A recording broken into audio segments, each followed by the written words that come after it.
Hello friends, मैं doctor नीलम आपका अपने चैनल स्टडी एंड रिसर्च में स्वागत करती हूं। आप सभी को गुड मॉर्निंग। और आज हम जो स्टडी करने जा रहे हैं वो इतिहास के मिक्स कहिए या विविधा कहिए मिक्स क्वेश्चंस की स्टडी हम करेंगे। तो वीडियो के माध्यम से अगर आप नेट जेआरएफ और पीजीटी टीजीटी की स्टडी करना चाहते हैं तो मेरे चैनल को सब्सक्राइब कर लें। सब्सक्राइब करने के बाद बेल आइकन की घंटी को जरूर प्रेस कर लें ताकि इस तरह का वीडियो मैं जब भी अपलोड करूं उसका नोटिफिकेशन आप तक आसानी से पहुंच सके। तो यहाँ पे सबसे पहला जो प्रश्न आ रहा है वो कह रहा है मराठों के उत्कर्ष के महत्वपूर्ण कारण क्या थे। तो कौन से ऐसे कारण बने थे जो मराठों का जिससे उत्कर्ष हुआ था। तो सीधा आंसर देखते हैं। जो कारण बना था वो सबसे पहले हो जाएगा नंबर 1, महाराष्ट्र की भौगोलिक स्थिति ऐसी थी जिसके कारण उनका उत्कर्ष हुआ।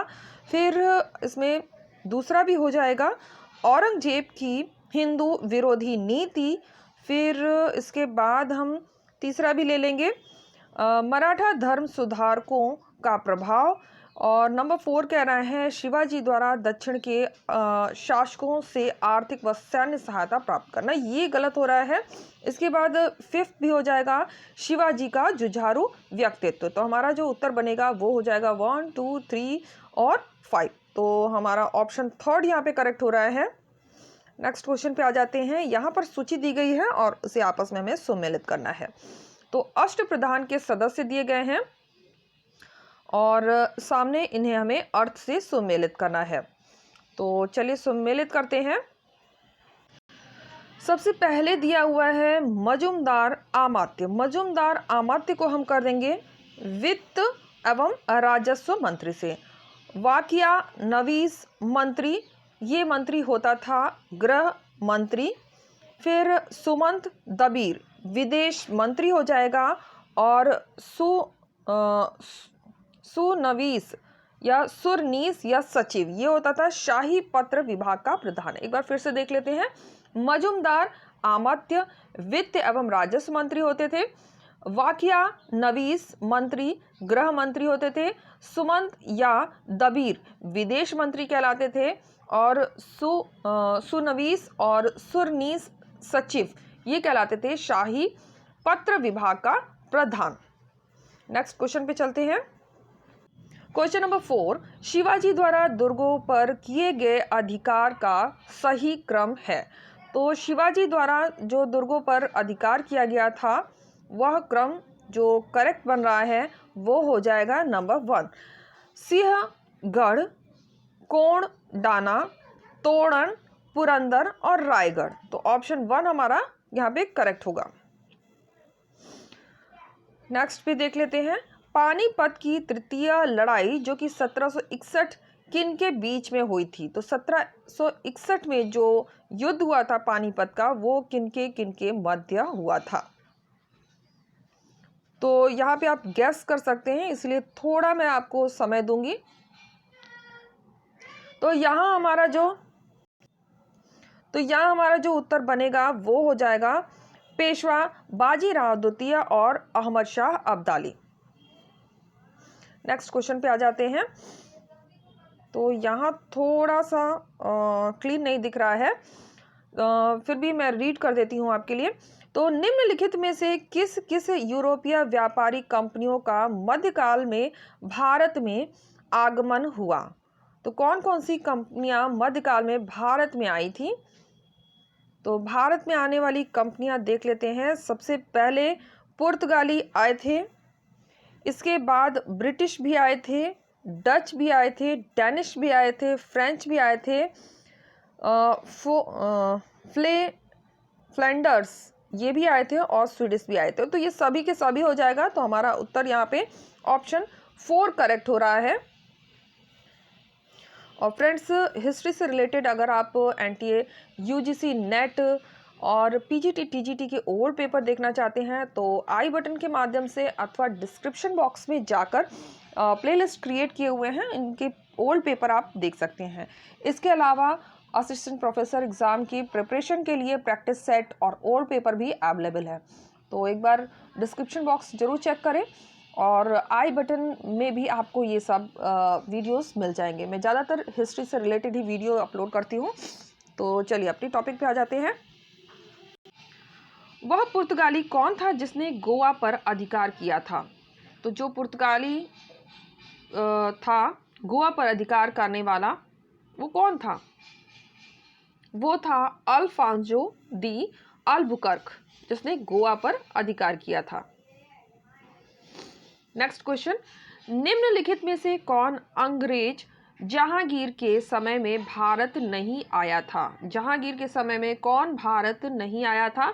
तो जहांगीर के समय में विलियम हॉकिंस आया था, सर टॉमस रो भी आया था और पादरी एडवर्ड टैरो भी आया था।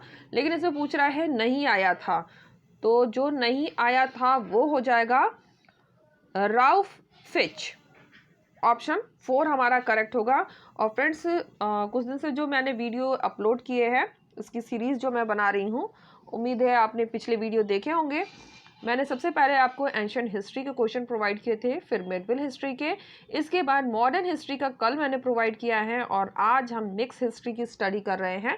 तो उम्मीद है आपको सीरीज़ पसंद आ रही होगी और कंटिन्यू हम इसी तरह से स्टडी करेंगे। लेकिन सैटरडे को मैं आपको कैरियर से रिलेटेड कुछ ना कुछ वीडियो प्रोवाइड करूँगी। तो इसी तरह से हमारी स्टडी अभी चलेगी। तो यहाँ पे आ जाते हैं क्वेश्चन नंबर 9 पे। यहाँ पे दिया हुआ है सुमिलित करने की बात कह रहा है अंग्रेज, यात्री और मुगल बादशाह, और इन्हें आपस में सुमेलित करना है। तो चलिए सुमेलित करते हैं। जॉन मिल्टन हॉल ये हो जाएंगे अकबर से, William Hawkins Jahangir, sir John sir man ये हो जाएंगे फारूक शेर। तो हमारा जो ऑप्शन है वो 1 करेक्ट होगा। यहाँ पे थोड़ा आज फास्ट कर लेते हैं। हाँ, क्वेश्चन नंबर 10 पर आ जाते हैं। प्रथम कर्नाटक युद्ध को समाप्त किस संधि से हुई? किस संधि से प्रथम कर्नाटक युद्ध की समाप्ति हुई थी? तो इस युद्ध की जो समाप्ति हुई थी वो हुई थी पेरिस की संधि से। ऑप्शन 4 हमारा करेक्ट होगा। क्वेश्चन नंबर 11, गोविंद महल जो हिंदू वास्तुकला का अप्रतिम उदाहरण है स्थित है, तो ये कहाँ पर स्थित है? गोविंद महल जो हिंदू वास्तुकला का अप्रतिम उदाहरण है स्थित है, ये स्थित है दतिया में। ऑप्शन 1 हमारा यहाँ पे करेक्ट होगा। किस सिख गुरु ने फारसी में जफरनामा लिखा था? तो फारसी में जफरनामा लिखने वाले थे गुरु गोविंद सिंह। थर्ड ऑप्शन हमारा यहाँ पे करेक्ट होगा। इसके बाद नेक्स्ट क्वेश्चन देखते हैं। स्थायी बंदोबस्त के तहत जमींदार को पूरे लगान भू राजस्व का कितना प्रतिशत राज्य को देना तय किया गया? तो राज्य को जो देना प्रतिशत तय हुआ है वो हो जाएगा 89%। 20वीं सदी के उत्तरार्ध में देश का भीषणतम अकाल 1942-43 में कहां पड़ा? तो ये अकाल पड़ा था बंगाल में। 1925 में सरकार द्वारा गठित भारतीय आर्थिक जांच समिति के अध्यक्ष कौन थे? तो ये अध्यक्ष बने थे एम विश्वेश्वरैया। नेक्स्ट क्वेश्चन पे आ जाते हैं। बिखरे हुए स्वायत्त गांव के कवच को इस्पात के रेलों से छेद दिया गया जिससे उनके जीवन रक्त का हाश हो गया, यह किसने कहा? तो ऐसा कहने वाले थे बुकनान। ऑप्शन 2 हमारे यहाँ पे करेक्ट होगा। बुकनान ऐसा कहने वाले थे। ब्रिटिश काल में निम्नलिखित में से कौन कौन से उद्योग धंधे विकसित हुए? जो उद्योग धंधे विकसित हुए थे वो हो जाएगा जूट, एक मिनट, जूट हो जाएगा, कोयला हो जाएगा, लोहा इस्पात हो जाएगा, मशीनी पुर्जे नहीं होगा, सूती कपड़ा हो जाएगा। तो इसके अकॉर्डिंग हमारा 1 ऑप्शन करेक्ट होगा। फिर से देख लेते हैं, जूट, कोयला, लोहा इस्पात और सूती कपड़ा।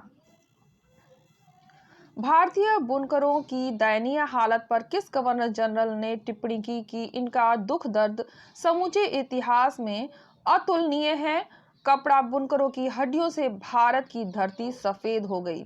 और ये नेट का आया हुआ प्रश्न है और टीजीटी में भी ये रिपीट हुआ है, तो आप बता सकते हैं, यहाँ पर गैस कर सकते हैं। तो यहाँ हमारा जो उत्तर बन जाएगा वो हो जाएगा लॉर्ड विलियम बेंटिक। भारत में अनऔद्योगिकरण या प्राक औद्योगिकरण की अवधि थी। तो क्या अवधि थी? तो ये अवधि थी 1850 तक की। संवाद कौमुदी पत्र के संपादक थे। संवाद कौमुदी के पत्र के संपादक कौन थे? तो ये थे राजा राम मोहन राय। आधुनिक भारत का प्रथम राष्ट्र कवि किसे माना जाता है? राष्ट्र कवि की बात कर रहा है आधुनिक भारत में। तो ये थे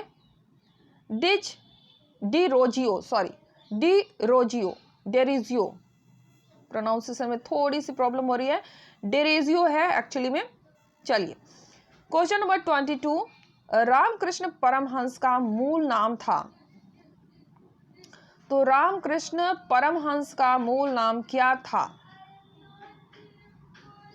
तो इनका जो नाम था गदाधर चट्टोपाध्याय। निम्नलिखित में से किसने कहा था अच्छा शासन स्वशासन का स्थापन्य नहीं है? तो ऐसा कहने वाले थे स्वामी दयानंद सरस्वती। 1910 में सतारा में बहुजन समाज की स्थापना किसने की? बहुजन समाज की स्थापना किसने की है? बहुजन समाज की स्थापना करने वाले थे मुकुंद राव पाटिल। रूप चित्र का निर्माण किसके समय में शुरू किया गया?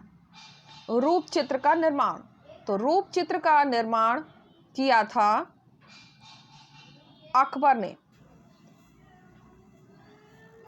अकबर ने अपने समय के किस संगीतज्ञ और ध्रुपद गायक को कंठाभार वाणी विलास की उपाधि प्रदान की? कंठाभार वाणी विलास की उपाधि किसे प्रदान की गई? तो ये प्रदान की गई थी तानसेन को। हुमायूं के मकबरे एवं खान खाना के मकबरे की वास्तुकला से प्रेरित होने वाला ताजमहल का वास्तुकार कौन था?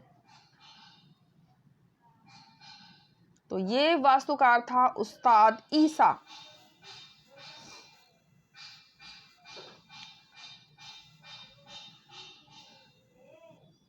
नेक्स्ट पर आ जाते हैं। सर्वप्रथम पुत्रादुरा का प्रयोग मुगल काल की किस इमारत में मिलता है? तो वो इमारत थी एतमादौला का मकबरा। अकबर के किस निर्माण को फर्गुसन ने पत्थर में रूमानी कथा कहा? तो ये कहा गया था रूमानी कथा, पत्थर में रूमानी कथा कहा गया है जामा मस्जिद।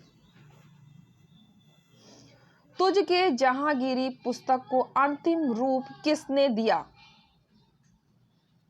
तो अंतिम रूप प्रदान किया गया है तुझ के जहांगीरी को मोहम्मद हाफिज के द्वारा। किस मुगल राजकुमार ने 52 उपनिषदों के अनुवाद सीर ए अकबर महान रहस्य नाम से करवाया? तो ये करवाया गया था दारा शिकोह। फिर से एक बार देख लेते हैं, किस मुगल राजकुमार ने 52 उपनिषदों का अनुवाद सीर अकबर के बारे में भी पूछता है क्या है? तो सीर अकबर महान रहस्य के नाम से करवाया। तो वो राजकुमार था दाराशिकोह। तो यहाँ फ्रेंड्स हमने 30 क्वेश्चंस कंप्लीट किए हैं। आज थोड़ा मैंने फास्ट ही आपको ये कंप्लीट कराया है। तो यहाँ मैं आपको दिखाना चाहूँगी, जो न्यू सब्सक्राइबर है उन्हें नहीं जानकारी होगी कि हमने एनटीए, यूजीसी नेट और पीजीटी, टीजीटी की एक साथ स्टडी स्टार्ट कर दी है। तो यहाँ पे बहुत सारे आपको वीडियो मिल जाएंगे मेरे चैनल पर आने पर। और इसके अलावा आप प्लेलिस्ट में भी जा सकते हैं। प्लेलिस्ट में आपको अलग अलग कैटेगरी के बहुत सारे वीडियो मिल जाएंगे हिस्ट्री से रिलेटेड। यहाँ पे आप प्लेलिस्ट में जा सकते हैं। काफ़ी चीज़ों की मैंने प्लेलिस्ट क्रिएट कर दी है, और प्लेलिस्ट में जाकर आप ओल्ड पेपर की भी स्टडी कर सकते हैं, प्रैक्टिस सेट की स्टडी कर सकते हैं। तो यहाँ जाकर एक बार विजिट ज़रूर करें। और इस तरह का वीडियो पसंद आता है तो लाइक शेयर सब्सक्राइब करें। सब्सक्राइब करने के बाद बेल आइकन की घंटी को जरूर प्रेस कर लें, ताकि इस तरह का वीडियो मैं जब भी अपलोड करूँ उसका नोटिफिकेशन आसानी से आप तक पहुँच सके। Okay friends, take care and bye bye.